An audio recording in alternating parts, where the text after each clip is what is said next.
ยเจ้าของควายพี่น้องกับเจ้าของงัวพากันนั่งเสาเมื่อยพี่น้องออกกำลังกายพร้อมเลยเนาะมาเลี้ยงงัวเลี้ยงควายพี่น้องเอ้ยตามชนบทบ้านนอกของเมืองสกลนครช่วงนี้ควายกับเสาเมื่อยคือกันนะพี่น้องเอ้ยทางนี้กะเล่มกินเจ้าของควายพวกกันย่างมา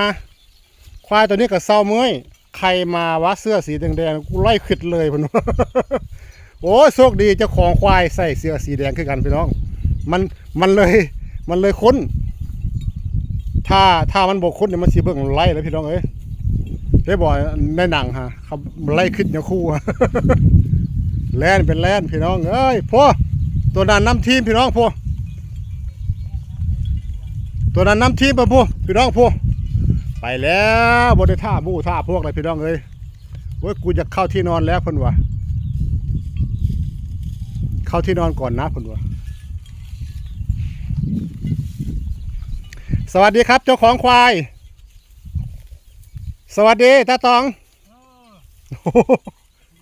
คือสิเป็นตาเมื่อยแท้เสียงเฮ้อฮ่าเนี่ยเป็นตาเมื่อยแท้นั่งบนเมื่อยบ่ตานี่แหละพี่น้องไปเลี้ยงควายเขาก็นั่งแบบนี้แหละพี่น้องเอ้ยนั่งอยู่น้ำงัวน้ำควายแล้วแต่ควายสิพาไปบ่งใดก็ไปน้ำควายพี่น้องเอ้ยควายเข้าป่าหมักตำแยก็ได้เข้าป่าหมักตำแยน้ำควายพุ่นเลยเป็นเฟ้นอีกพี่น้องเอ้ยยังแมลงมาใครแต่มันบ่เข้าป่าเนาะท่านเนาะถ้าเข้าป่าหมักตำแยเป็นเฟ้นอีกโชคดีพี่น้องเอ้ยป่าทางหน้าพุ่นกับหมักตำแยหลายเลยพี่น้องเอ้ยป่าทางหน้าพุ่นป่าทางพุ่นหมักตำแยก็หลายอยู่แล้วเข้าไปขุดสมุนไพรนี่เข้าไปทึกบ้องพิษบ้องหนึ่งโอ้ยพี่น้องเอ้ยคันเป็นคัน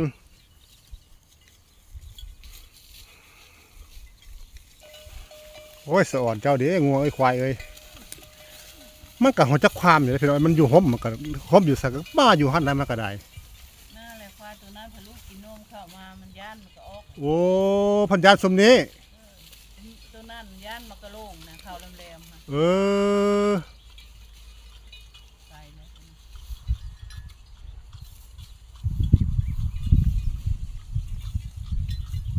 โอ้ตัวนั้นบริสุทธิ์เข้าเลยเนาะมันหู้เนาะทองตูหุ่นมันหู้เป็นบ่ขายย่นบุรื้อเนาะ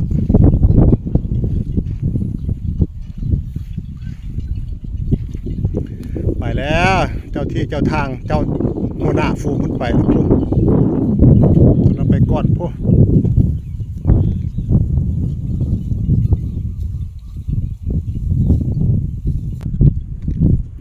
ทางหลังพ้นทับงัวพี่น้องผู้ทางหลังผู้งัวควายอยู่ข้างหลัง